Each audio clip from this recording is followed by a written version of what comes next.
Assalamualaikum warahmatullahi wabarakatuh. Bismillahirrahmanirrahim. Alhamdulillah rabbil alamin. Wassalatu wassalamu ala asyrafil anbiya'i wal mursalin sayyidina Muhammadin wa ala alihi wa sahbihi ajma'in. Selamat datang ke sesi pleno yang ketiga pada pagi ini. Apa khabar semua? InsyaAllah mudah-mudahan hari ini kita akan dapat memanfaatkan forum yang bagi saya sangat penting, bicara mengenai sektor infak dan inovasi penggunaan dana untuk memperhatikan impak kepada pelaburan sosial. Format kita mudah pada hari ini, tiap-tiap ahli panel akan diberi 3 soalan. Round pertama, soalan yang berkaitan tentang memperkenalkan apa yang telah kita usahakan. Yang kedua mengenai apakah cabaran-cabaran, dan yang ketiga lebih kepada the future action yang boleh kita kongsi bersama. Dan tiap-tiap orang diberikan 15 minit, 3 soalan, dan 10 minit ke 15 minit yang terakhir untuk Q&A, ya, insya-Allah. Dan sesi ini akan dibicarakan dalam bahasa Melayu dan juga bahasa Inggeris untuk memudahkan penyampaian. Tuan-tuan dan puan-puan sekalian, kita beruntung pada hari ini kerana kita ada 3 speaker yang penting untuk kita maklumkan, iaitu Puan Siti Kamariah binti Ahmad Suki, Pengarah Urusan Yayasan Hasanah, iaitu sebuah pemilik kepada Hazanah Nasional untuk melaksanakan agendaan CSR, ya, atau dana pelaburan negara, yang akan menerangkan tentang peranan Yayasan Hasanah dalam konteks CSR dalam negara kita. Sangat penting. Puan Siti adalah seorang chartered accountant, ya, pengalaman dalam UN, OIC, dalam kerja-kerja memimpin pelbagai agensi dalam negara dan juga luar negara. So tentu akan dapat kita memanfaatkan tentang peranan penting kepada Yayasan Hasanah. Kemudian kita ada saudara Amir Ali, background business admin, wartawan selama 35 tahun mengenai bisnes, 2 tahun wartawan dan terlibat dalam kerja-kerja pelaburan dan juga pengurusan strategik pelbagai agensi, dan sekarang beliau adalah seorang ketua eksekutif ataupun ketua pengarah YAPIM, ya. Dan yang ketiga, Puan Lailatul Zubaidah binti Hussein daripada Brunei, ya, seorang peguam, ya, pernah menjadi hakim, kemudian Allah Ta'ala takdirkan beliau dengan 2 anak istimewa, berhenti kerja dan menubuhkan satu projek, The Impian Project. Kita dengarkan apa Impian Project yang telah beliau laksanakan. Jadi tuan-tuan dan perempuan sekalian, ini dah 3 panel, seorang chartered accountant, seorang business analyst, dan seorang peguam, dan ada projek-projek yang sangat menarik untuk kita kongsikan bersama. Round pertama, saya ingin menanyakan soalan kepada Puan Kamariah, ya, tentang apakah cabaran utama yang dihadapi dalam memastikan pengurusan dana infak secara inovatif setelah mengenalkan apa dia Yayasan Hasanah, khusus dalam konteks tempatan dan juga serantau. Tumpuan kepada peranan Yayasan Hasanah untuk tempatan dan juga serantau, dan bagaimana cabaran ini memberi kesan kepada impak sosial yang ingin dihasilkan. Silakan, 5 minutes. Bismillahirrahmanirrahim. Assalamualaikum warahmatullahi wabarakatuh. Alhamdulillah, jazakumullah khair kepada semua yang sudi hadir pada pagi ini untuk mendengar sesi ilmu bersama kami, barisan panelis yang saya hormati hari ini. Terima kasih Datuk Azam. Dan Yayasan Hasanah ditubuhkan pada tahun 2015 sebagai yayasan untuk menjalankan aktiviti CSR dan juga memberi impak kepada masyarakat di Malaysia, seluruh negara, dan kita didanai dengan apa yang kita panggil endowment Waktu itu 3 bilion yang menjana 120 juta ke 150 juta setahun dari segi pendapatan. Dan model endowment ni adalah sesuatu yang memastikan kelestarian pendanaan untuk sebab kerana seperti yang mana yang kita semua tahu dan akui, banyak daripada program-program menyantuni masyarakat dia tidak boleh one off. Dia harus didanai secara berterusan, istiqamah, tahun demi tahun, hari demi hari, sehinggalah kita mencapai matlamat yang kita inginkan. Dan pendanaan ini memastikan ada satu safety net, satu ruang jaringan keselamatan, which is something yang sangat penting dalam konteks ekonomi, ya. Sebab safety net ni lah yang kita bentuk daripada cukai, sistem cukai yang mapan, sistem yang di mana golongan miskin tegar dapat dinoktahkan. Ini dalam sesi dengan Menteri Ekonomi baru-baru ini dinoktahkan dengan jaringan keselamatan yang memastikan hari demi hari mereka yang perlu disantuni. Dan ramai juga yang ingin tahu bagaimana ini dilaksanakan. Dan di Malaysia, contohnya untuk menubuhkan Yayasan Hasanah, ia mengambil masa bertahun sebelum 2015 untuk kita buat due diligence dan untuk memahami bagaimana sesuatu sistem pendanaan lestari tersebut boleh dibentuk. Dan ada pelbagai model, tetapi model yang dipilih pada waktu itu adalah model endowment. Dan ini kita kaitkan juga dengan saya menjawab soalannya dengan masalah-masalah tentang bagaimana nak mencipta dana lestari ni. Ada pelbagai, satu adalah struktur. Dan mungkin ada yang bertanya kenapa tidak buat wakaf, instead kita buat endowment. Dia ada sebab juga berkait dengan bagaimana struktur penciptaan wakaf ke arah satu amount yang sangat besar, bagaimana ia governance system dia. Dan pada tahun 2011 ke 2015 sistem tersebut belum terbentuk sepenuhnya, dan that is a challenge. That was a challenge, still a challenge. Maybe that is something yang kita boleh lihat secara berjemaah bagaimana kita nak menyelesaikan masalah-masalah struktur sebegitu. Tetapi peluang itu ada. Peluang itu ada, dan contohnya institusi seperti INSIAF University, Bank Negara Malaysia sebagainya melihat dan solusi dan mempunyai solusi tersebut.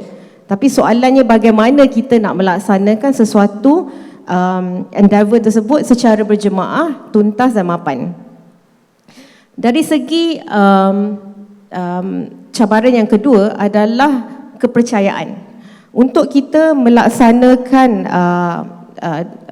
sesuatu yang besar dengan dana awam yang sangat besar dalam konteks masyarakat yang mempunyai masalah dengan trust deficit. So bila kita cakap sahaja tentang pendanaan awam, banyak yang terkesan dengan contohnya isu-isu salah guna dana, salah guna kuasa berkaitan dengan contohnya status yayasan dan sebagainya. So there is a trust deficit. Tapi dalam masa yang sama, kita juga sebagai umat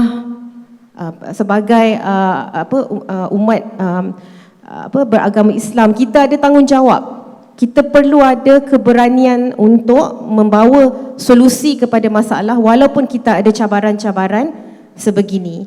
Dan itu yang cuba dilaksanakan oleh Yayasan Hasanah dengan menunjukkan satu contoh ketelusan dan tata kelola pengurusan dana.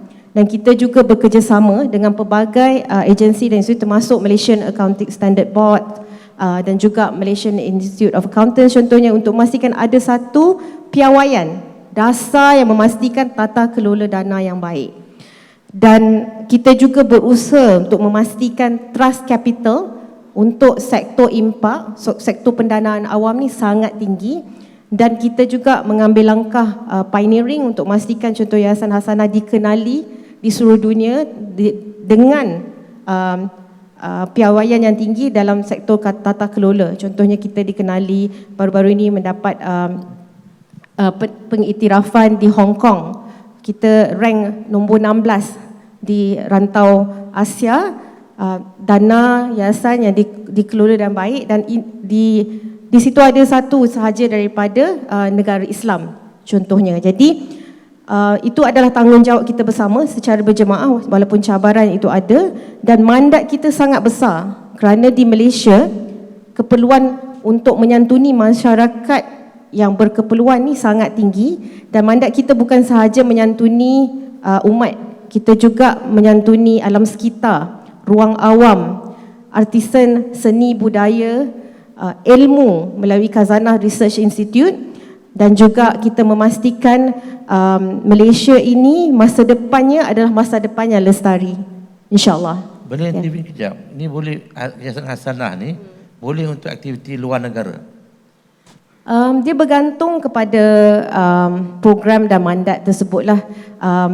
Khazanah sebelum ni contohnya pernah menghantar bantuan ke Syria untuk pakaian musim sejuk contohnya, dan kita juga baru-baru ini membantu untuk membina semula Al-Shifa Hospital di Gaza, dan ini adalah sesuatu yang kita tak war-warkan sebab setelah terbina semula kita we keep it under wraps. Okay.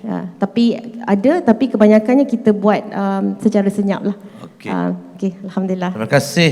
Soalan pertama mengenai apa itu Hasanah, peranan dalam bidang kemanusiaan, dalam bidang environment yang agak luas peranannya dengan sumber dana yang agak memadai. Itu orang pertama. Terima kasih kepada Puan Kamariah. Next kita pergi kepada Yapim. Yapim yang diberi mandat ditubuhkan pada tahun 1976.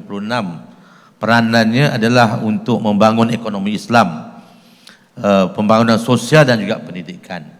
Jadi kita mempunyai ketua pengarah sendiri. Boleh kita perkenalkan apakah yang peranan penting Yapim sejak penubuhannya? Silakan. Terima kasih Yang Berbahagia Datuk Azam dan juga ahli panel dan semua para hadirin sekalian. Assalamualaikum warahmatullahi wabarakatuh. Yang pertama, terima kasihlah kerana hadir pagi-pagi, dah ramai dah, alhamdulillah. Yang penting ialah Yapim ni kami di bawah seliaan Menteri di Jabatan Perdana Menteri Hal Agama, dan mengikut surat ikatan amanah kita, pengasas Yapim ialah Perdana Menteri.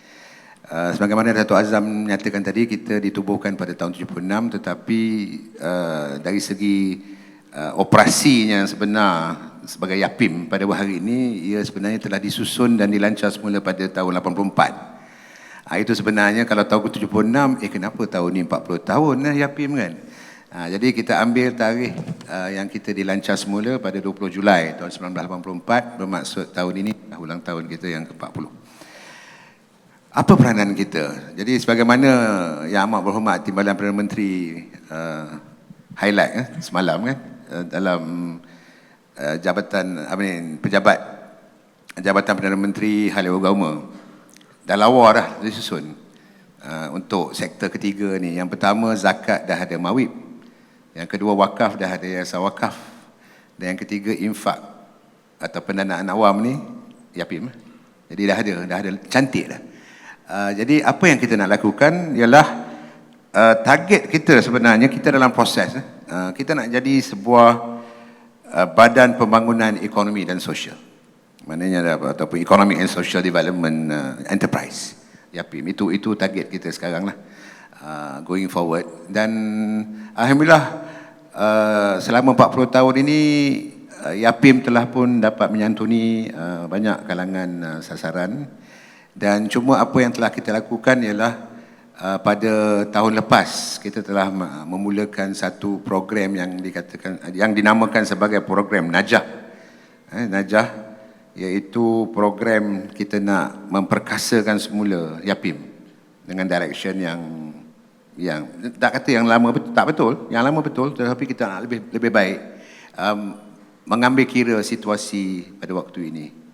Jadi itu yang kita melihat bahawa 3 perkara yang amat penting yang perlu kita laksanakan ialah pembangunan ekonomi Islam, yang kedua pembangunan sosial, yang ketiga pendidikan. Boleh benarkan saya bercakap sedikit tentang perkara ini satu persatu? Dari segi pembangunan ekonomi Islam, alhamdulillah YAPIM sebenarnya telah melaksanakan sejak tahun 2000 lagi. Melalui dana yang diberikan oleh kerajaan untuk kita memulakan microfinancing, pembiayaan mikro. Jadi itu yang tuan-tuan dan puan-puan mungkin biasa dah dengar kan, Ar-Rahnu YAPIM. Itu satu projek kerajaan yang melalui YAPIM supaya kita dapat menyantuni mereka dalam kalangan yang apa yang dikatakan non-bankable. Katakan peniaga-peniaga kecil kita, peniaga-peniaga mikro kita, dia mempunyai peluang yang memerlukan working capital, katakan 20,000, 30,000, 40,000. Tapi tak ada, nak pergi bank tak dapat. Kerana dia tidak ada status. Saya pun daripada banking group juga dengan fund management kan. Jadi ramai yang tidak non-bankable. Jadi apa yang dilakukan ialah dengan adanya emas. Peniaga-peniaga ni banyak emas. Ada emas tu, jadi apa yang dia boleh buat ialah dipajakkan emasnya, dapat working capital yang diperlukan, dan kemudian 4-5 bulan lepas itu dia tebus balik. Jadi ini dan alhamdulillah dalam 25-30% daripada mereka yang menggunakan Ar-Rahnu YAPIM ni, perkhidmatan Ar-Rahnu YAPIM ni sebenarnya menggunakannya untuk working capital mereka. Jadi alhamdulillah kita pun dalam masa yang sama, satu ialah kita memberikan khidmat Ar-Rahnu, gadaian patuh syariah. Dalam masa yang sama juga Ar-Rahnu YAPIM mempunyai 203 cawangan dan ada juga 6 lagi mobile unit, dan kita employ 1,000 orang dalam 1,000 orang pekerja. Jadi itu juga satu job employment. Kerana dalam pembangunan ekonomi, job employment, creation of job employment juga satu perkara yang penting. Kalau kita dengar dalam hari ini conference forum kita 2 hari, Selasa, Rabu, ada satu simposium yang dia adakan pada hari Isnin oleh Kementerian Ekonomi. Ada yang satu, saya berada di sana semasa pembukaan. Itu mereka, ada orang yang kata I don't want money, I want job. Itu yang pertama. Yang kedua, dari segi pembangunan sosial. Pembangunan sosial ni kita boleh bagikan kepada dua lah. Satu yang amal jariah biasa tu, yang mana impactnya nanti kita akan bercakap lah. Orang sakit dan sebagainya kita ada bagi sedikit lah.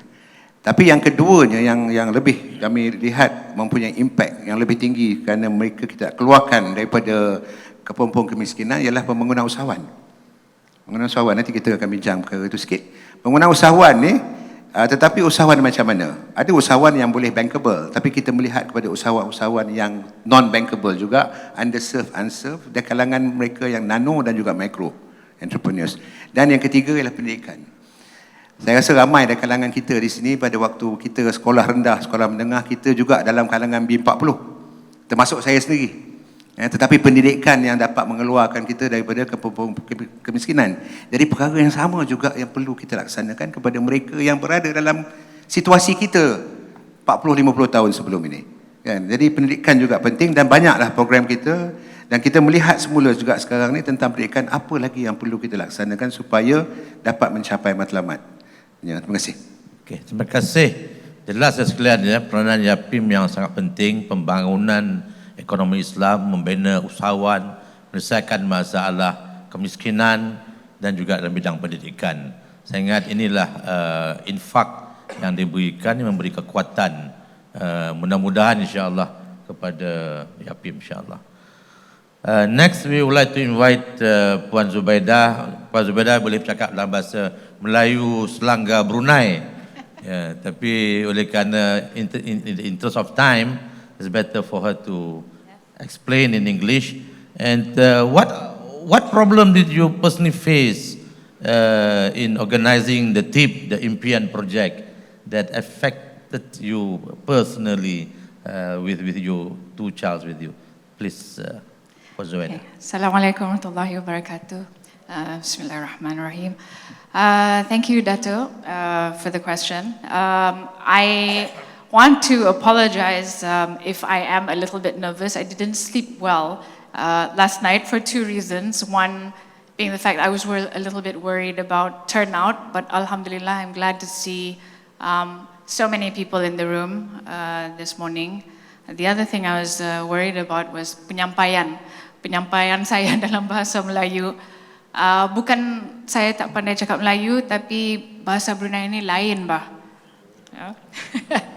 So I won't make you suffer by putting up with my bahasa standard. Izinkan saya untuk menyampaikan dalam bahasa Inggeris as well as bahasa Melayu where I can. So I just want to share 2018 was a very difficult year for me, life-changing, absolutely life-changing. I was blessed with my youngest daughter, who was born with Charge syndrome, nama dia Fatima. At the same time, 2 weeks after my daughter was born, my youngest son was also diagnosed with autism. So in a heartbeat, my life just sort of turned upside down. Suddenly, I had 2 children with special needs alongside 3 anak saya yang regular Joe lah, what we call neurotypical children. I have 5 children. Brunei's population, I was contributing to Brunei's population. Kita only 450,000 people in Brunei, and I believe that's probably the size of a small town in Malaysia. Yeah. So raising 2 special needs children was a real eye-opener for me. At the time, I didn't know that disability was, there was so many gaps in the disability framework kat Brunei. And of course, I only realized this when saya sendiri membesarkan, trying to raise my children. My daughter was a medically complex child. Kita tinggal kat hospital for 18 months in Brunei and in Singapore. So, and at the time, I was still bertugas as mahkamah, hakim in the courts, the Brunei courts. So at the time, I was worried. I was thinking, how am I going to look after my child when I still have this job? So what I did was I set up a private nursing service to help myself and also to help other families yang menghadapi cabaran macam saya. So through this business, saya banyak berinteraksi dengan keluarga-keluarga berkeperluan khas, and I found that special needs families face a lot of challenges like schooling, access to schooling, access to therapy, and then parents pun banyak stress.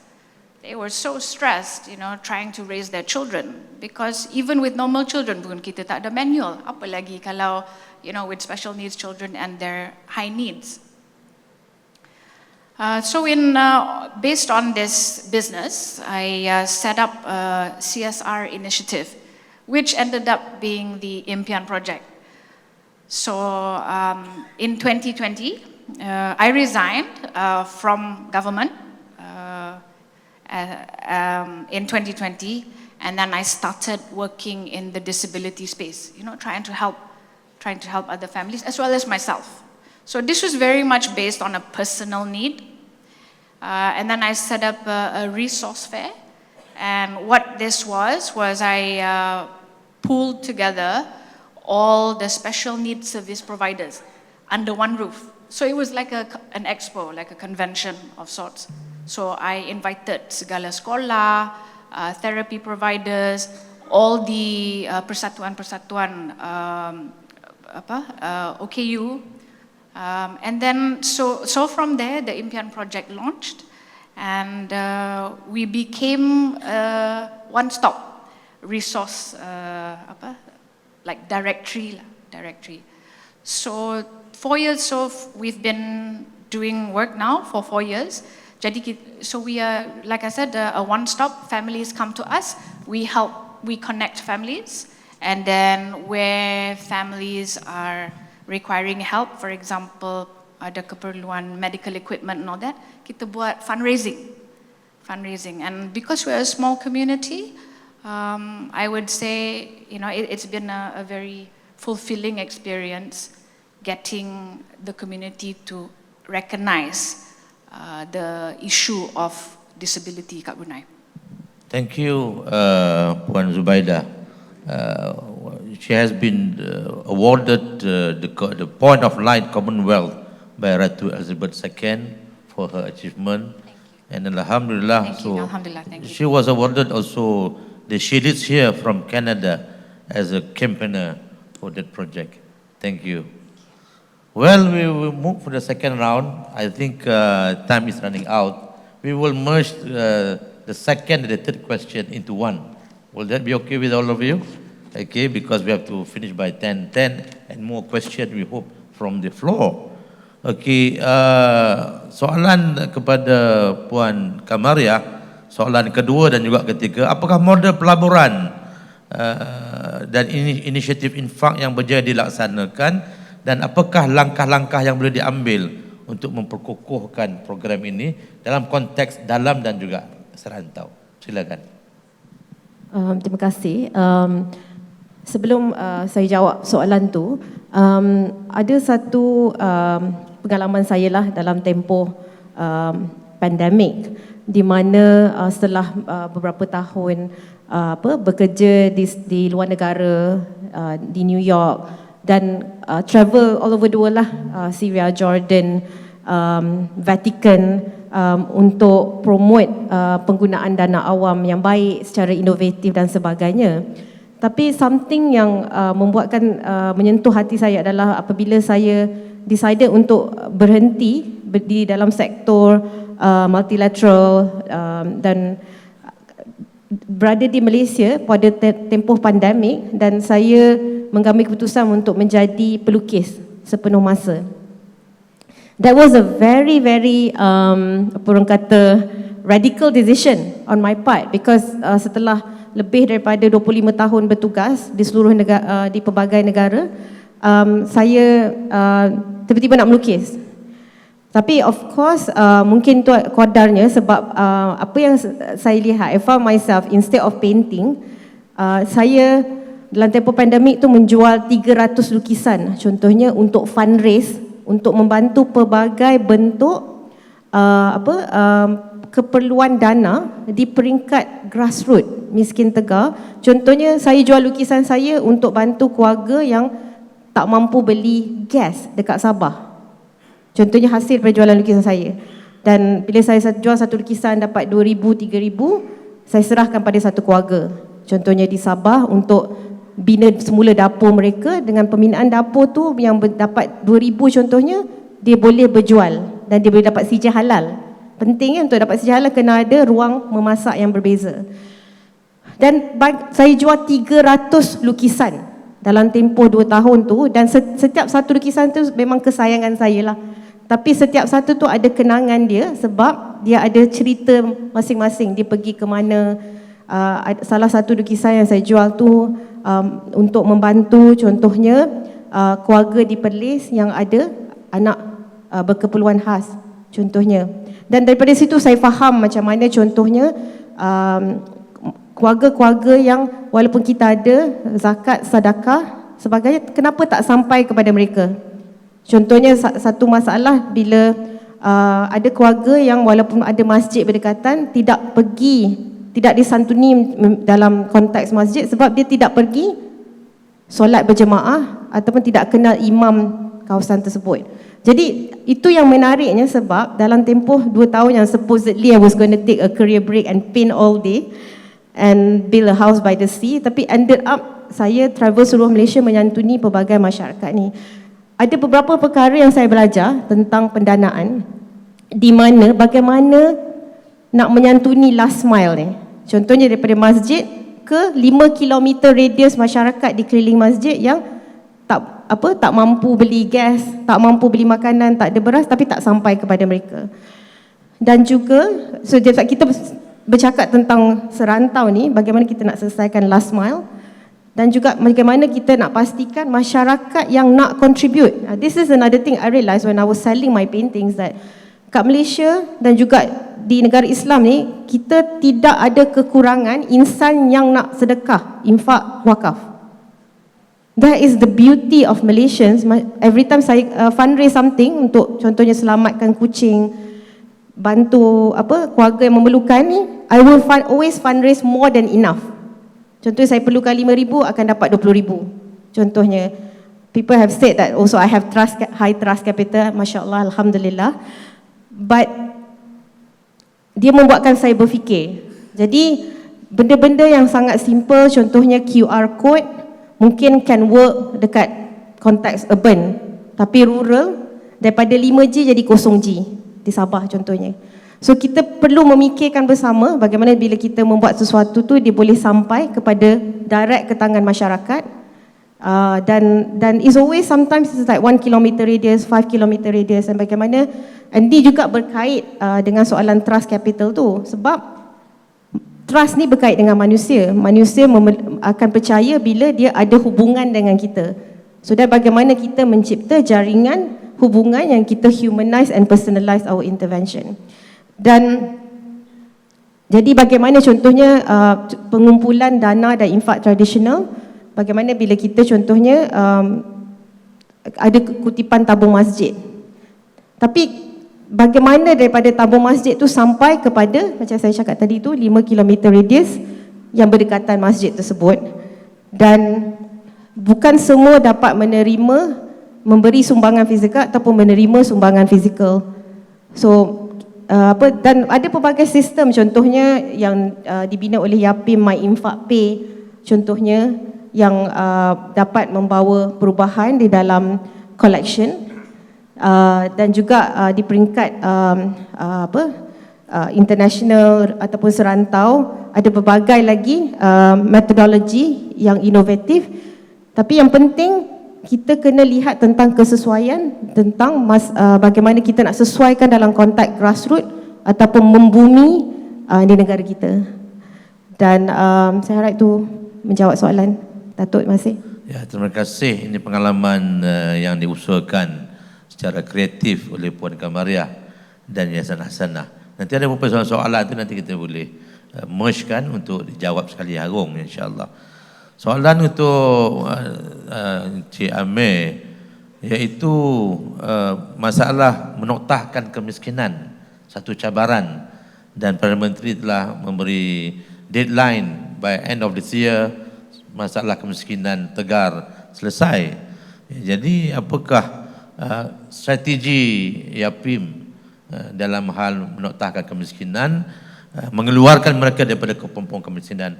It is a major challenge from our Prime Minister. Silakan. Terima kasih Datuk. Ini soalan yang agak berat untuk saya jawab, tapi tak apa, kita berjawab. Kerana Yapim kita melihat beginilah, bukan Yapim, saya rasa semua orang melihat begini. Ada dua cara untuk kita mengeluarkan seseorang daripada kemiskinan. Satu ialah kita bagi dia duit, jadi maknanya pendapatan dia untuk bulan itu tersebut naik dan keluar daripada kepompong kemiskinan. Tetapi bulan depan, bila beliau tidak mendapat bantuan, beliau akan kembali kepada kemiskinan.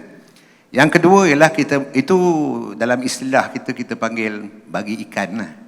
Kita bagi ikan dekat dia. Dapat ikan, dia makan, dah habis ikan, dia balik miskin.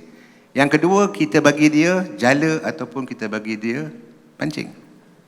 Supaya apa yang dapat dilakukannya ialah dengan jala atau pancing, dia cari ikan dan dia boleh mendapat ikan tiap-tiap hari. Jadi ini dua perbezaan, sedikit cakap tentang falsafah dululah, kan? Jadi di mana kita? Nak kata kita tak boleh buat yang pertama, kena buat yang kedua, saya tak setuju. Semua nak buat kedua, tak buat yang pertama pun tak boleh juga. Kerana masing-masing, kalau kita faham dari segi galangan mereka yang berkeperluan ini, yang memerlukan, mereka juga tergolong dalam background mereka yang berlainan. Ada setengah-setengah kita bagi pancing dengan jala, memang hancur pancing dan jala tu. Ikan langsung tak dapat. Jadi lebih baik kita bagi ikan kepada mereka. Tetapi ada juga yang bila kita bagi pancing dan jala dan kita train dia, dia akan dapat ikan tiap-tiap hari. Jadi ini memang mungkin Allah Ta'ala dah buat lumrah manusia begitu supaya mereka yang berada juga kita berperanan membantu mereka dalam berbagai jenis bantuan. Jadi unjuran daripada itu di Yapim kita ada, bila kita katakan tentang pembangunan sosial tadi, kita ada bagi pada dua, satu kemasyarakatan, satu pembangunan usahawan. Ya. Jadi kalau kemasyarakatan itulah di mana yang kita bagi ikan. Kita bagi ikan. Kita, of course, lembaga pemegang amanah kita akan buat allocation lah. Kita management akan propose, LPA kita akan approve. Okay, how many percent kita letak untuk bagi ikan, how many percent untuk kita bagi jala dan juga ataupun pancing. Jadi mereka yang berkebolehan di kalangan orang-orang yang miskin dan orang-orang fakir ni yang boleh melaksanakan keusahawanan, jadi kita berikan mereka latihan. Cuma satu sajalah cabaran, saya nak kata cabaran. Cabaran kita memberikan latihan keusahawanan ni, kalau kita beri kepada mereka yang belum lagi memulakan aktiviti keusahawanan, possibility of a failure is very great. Kerana dia tak pernah buat, tak pernah meniaga, tak pernah apa-apa, tak pernah jadi usahawan. Kita train dia, lepas tahun, lepas 2 tahun, lepas 3 tahun, tak mula juga. Kerana tidak ada Dan ada juga setengah-setengah orang yang minta maaf cakap lah. Dia ambil dari sini, dia ambil dari sana, dia ambil dari sini, cukup untuk dia survive. Kan? Cuma untuk mereka yang baru, katakan dalam 3-6 bulan mereka memulakan, mereka dah mulalah. Tak kisahlah. Jual kuih tiaw ke, jual burger, jual air dan sebagainya, sebagai contoh. Kalau kita beri mereka ni latihan, insya-Allah dari segi impaknya lebih mudah. Kerana mereka telah pun menyelami. Kerana ada setengah-setengah dia nak jadi usahawan just because dia tak ada kerja. The moment dia dapat kerja, dia terus kata terima kasih, saya dapat kerja dah. Habislah pelaburan kita. Kerana pelaburan, pulangan dalam pelaburan ni amat penting. Dipanggil social return on investment. Amat penting. Jadi ini juga, kita sejak tahun lepas kita melihat bagaimana cara nak melihat daripada SROI ni, kita come up dengan satu program yang mana kita jadikan program ini program 3 tahun menyantuni sesebuah karya masjid. Kerana kami faham, kami sebuah Yapim kalau nak banding dengan Yayasan Khazanah, I think we are about half or memang 1/3 of your size dari segi availability of fund to be disbursed lah, kan? Jadi kita akan buat kita determine, kita dapatkan analisa dan kita determine di mana kita select lah masjid, karya masjid yang kita nak concentrate dan apa yang kita katakan sebagai program projek pembangunan komuniti Yapim yang kita mula tahun lepas. Sekarang ni kita dah ada 8 dah. Saya baru balik dari Kuching, di Asajaya, kita juga ada di Perak, di Tanjung Malim, kita ada juga di Kuala Lumpur, Masjid Kampung Baru, kita ada di Bangi, Masjid Asanah, kita ada juga di Teluk Renjuna di Kelantan, dan insya-Allah 1 hari bulan November ni kita nak berada di Labis Johor. Itu kerana PM dah bagi tahu ketua pengarah agensi mesti ada satu tempat dia lama semasa muda-muda. Saya 6 tahun di Labis, jadi kita itu ialah menyahut sebagai responsibility dan insya-Allah menteri kata nak sampai. Jadi apa yang kita lakukan dalam 3 tahun itu, kita ada program pendidikan, program kemasyarakatan, program pembangunan usahawan. Dan kita bekerjasama dengan masjid, bekerjasama dengan komuniti, bekerjasama dengan pegawai daerah dan siapa-siapalah yang penting tu. Untuk yang pertama kita buat program sebagai program AM. Tapi setiap 6 bulan minimum kita akan ada satu program yang merangkui ke semua tu. Selepas kita melakukan analisa. Jadi maknanya kita buat program itu based on needs, bukan based on what we think we should do. Terima kasih. Thank you very much. Maknanya peranan Yapim semakin penting dalam mengisi agenda ini. Nampaknya ada program-program baru yang diutarakan focusing on certain areas. Yeah. So next is a question, the second and the third question, Puan Zubaida, is what are the critical success and how you sustain this project for future generation? Thank you. Okay, thank you, Dato'. As for critical success factors, admittedly, I have a little bit of unfair advantage in the fundraising space because being mantan hakim, I think people trust me. And then because of Brunei is a very small place, kan? So people know of each other. There's not a lot of people there. So once you establish trust, then people will, of course, be happy to give you money to run your programs and all that. Tapi kan, it's very difficult to just rely on donations to fund your programs. Ideally, NGOs should have a sustainable model.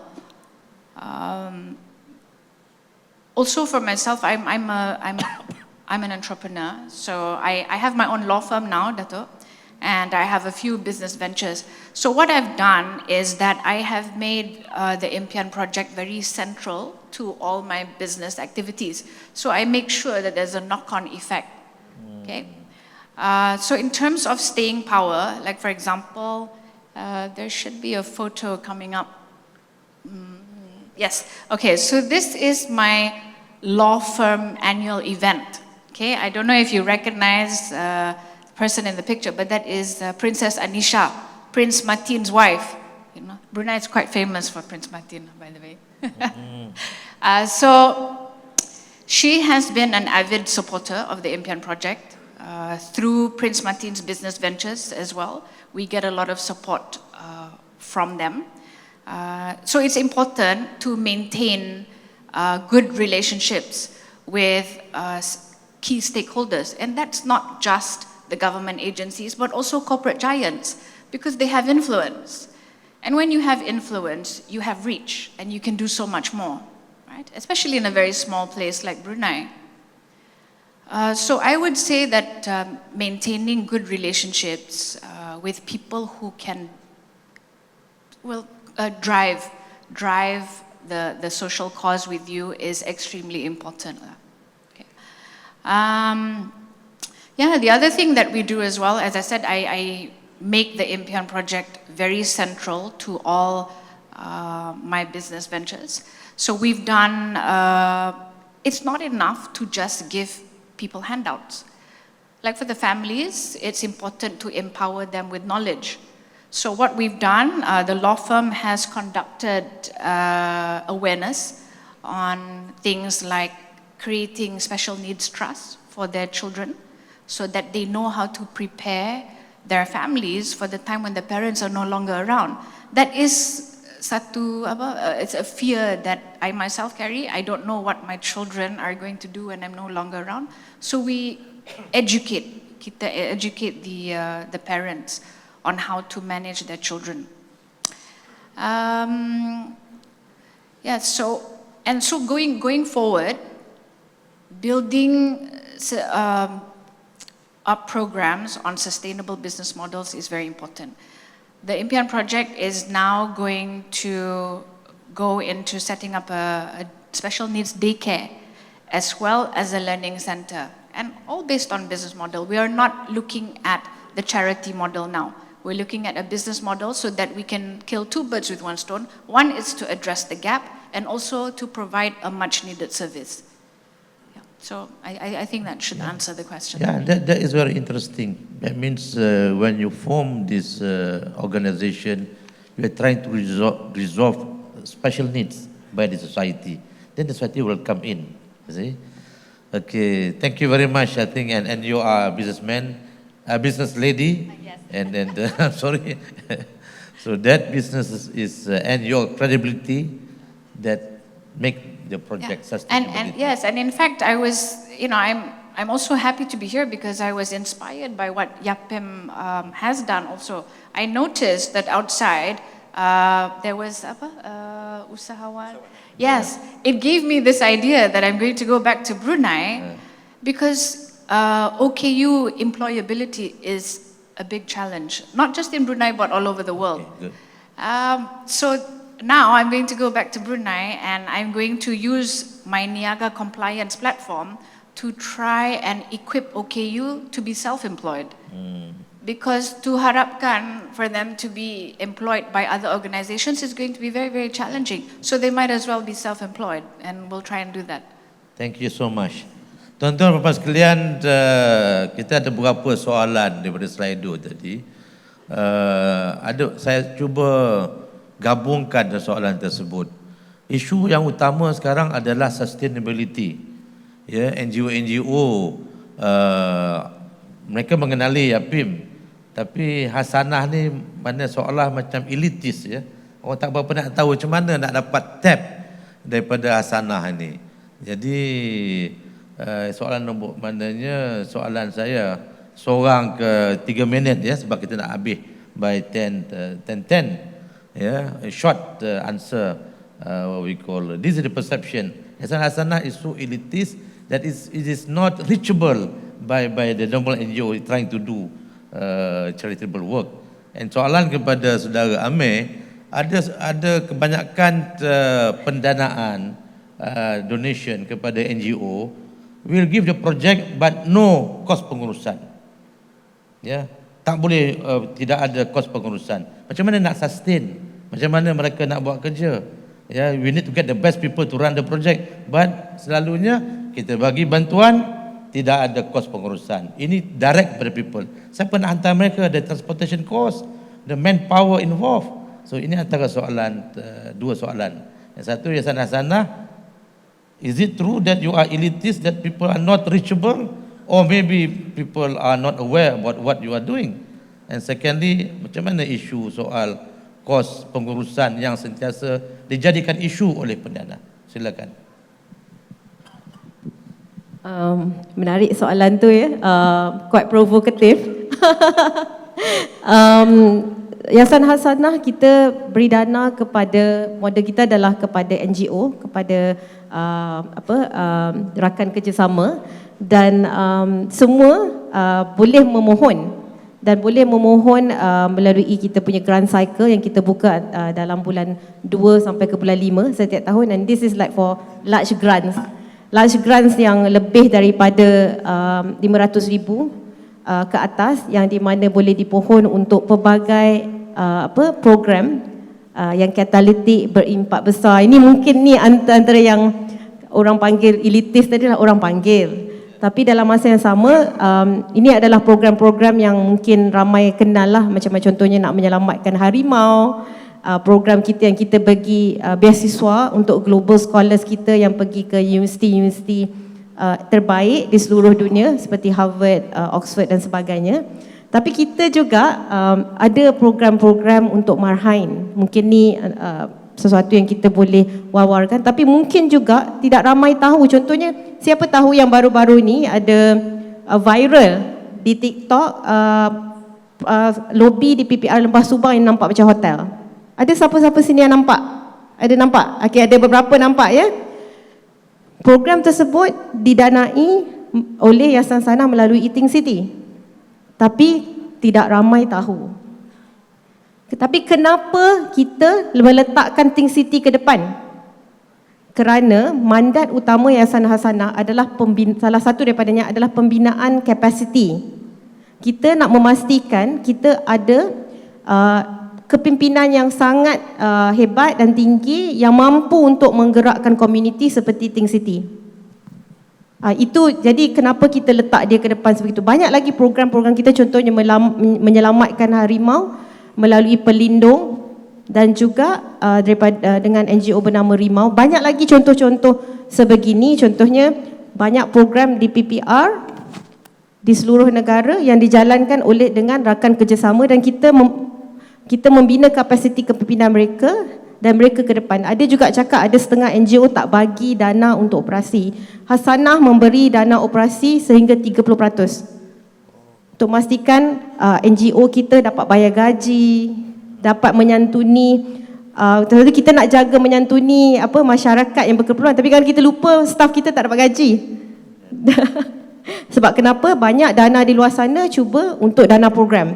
Tak boleh bayar sewa dan sebagainya, tapi geran daripada yayasan sana boleh cover item-item seperti berikut. Ya, terima kasih. Suatu penerangan yang cukup jelas. At least 30% for OPEX, operation expenses. Ini satu perkara yang sangat menarik dan saya provoke tadi untuk dapat this is the answer that we want. Thank you very much Puan Kamaria. So Saudara Amir, sustainability NGO tadi kalau Yayasan Hasanah 30%, YAPIM berapa persen? Silakan. Ya, terima kasih. Sebelum tu Datuk, saya rasa saya terlupa juga Puan cakap tadi. Kita ada ramai usahawan-usahawan kita dekat luar. Please support them. Ada yang jual cookies dan sebagainya. Macam-macam ada dekat luar tu. That's how we develop people dan keluar daripada, supaya mereka keluar daripada kepompong kemiskinan, dan daripada seorang dua orang mereka dah employ 2-3 orang lagi. Jadi itu juga memberikan job opportunity kepada orang lain. Okey. Dari segi berapa peratus, dia NGO, kalau NGO lain, yayasan lain, pasal NGO, presidennya, setiausahanya dan sebagainya, ramai yang kerja ke tempat lain, yang itu menjadi part time. Minta maaf kalau salah. Tetapi di sini yayasan ni kita full time di sini. Jadi kalau tak dapat ambil 1% pun, nak bagi apa pada orang yang bekerja full time, kan? Jadi nanti tiba-tiba yang bekerja tu pula jadi fakir miskin. Tak adalah, sajalah nak buat joke sikit kan. Jadi mengikut dan kami Yayasan Pembangunan Ekonomi Islam ini, kami register di bawah Bahayu. Semalam pun ada Ketua Penolong Pengarah saya rasa yang hadir dalam satu sesi. Bahayu ialah bahagian hal ehwal undang-undang Jabatan Perdana Menteri. Yayasan ni ada juga yang register dengan Suruhanjaya Syarikat Malaysia, SSM, kan? Yayasan Hasanah apa, CLBG ke atau CLBG maknanya SSM. Kami ialah unlimited liability bawah Bahayu. Dan dalam Bahayu pun maksimum yang dibenarkan ialah 30% juga. Itu.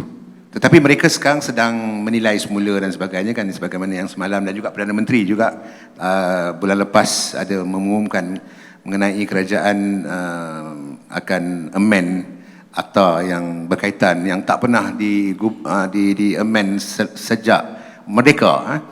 Jadi apapun, walaupun kita ada leeway sampai 30%, tetapi keputusan oleh lembaga pemegang amanah itu penting. Mungkin dia kata sampai 20%, mungkin dia kata sampai 12.5%. Itu yang jadi pada YAPIM juga. Jadi LPA akan decide, tetapi tidak boleh lebih 30%. OPEX, CAPEX, dua-dua. Bukan OPEX saja, OPEX dan CAPEX. Tapi apa yang kita lakukan juga selain daripada itu untuk sustainability, purata 15% daripada collection yang kita ambil, kita tidak disburse. Kita tak disburse. Macam Yayasan Hasanah endowment. Kita bukan endowment, kita collect, ambil sedikit untuk pentadbiran, kita disburse. Tetapi kalau itu yang kita lakukan berterusan, bermaksud kita tidak ada capital atau endowment tadi tu. Jadi what we have done sejak 4-5 tahun lepas, 15% hingga 20% daripada yang kita kutip itu, sebenarnya 20% daripada kutipan tolak administration, kita simpan untuk pelaburan. Ini yang kita develop endowment punya capital supaya YAPIM, mungkin bukan zaman saya lagi lah, mungkin saya pun tak ada dekat dunia masa tu, akan datang zaman anak cucu saya nanti, mungkin YAPIM akan ada 1 billion hanya dalam investment yang kita kumpul dari hari ini. Itu long term sustainability. Apa lagi soalannya? Itu je. Cukup, terima kasih. Terima kasih kepada ahli panel. Kita beri tepukan kepada mereka. Alhamdulillah. Cuma ada satu soalan untuk difikirkan oleh Yayasan Hasanah dan juga YAPIM, iaitu mengenai businesses global ikhwan yang ada di merata dunia. Apakah boleh YAPIM atau Yayasan Hasanah memikir satu model menyelamatkan bisnes ini? Tolak tepi soal akidah, tapi soal bisnes yang ada di seluruh dunia. Bukan untuk dijawab, untuk difikirkan. Terima kasih semua. Assalamualaikum warahmatullahi wabarakatuh. Terima kasih, kita beri tepukan kepada ahli panel.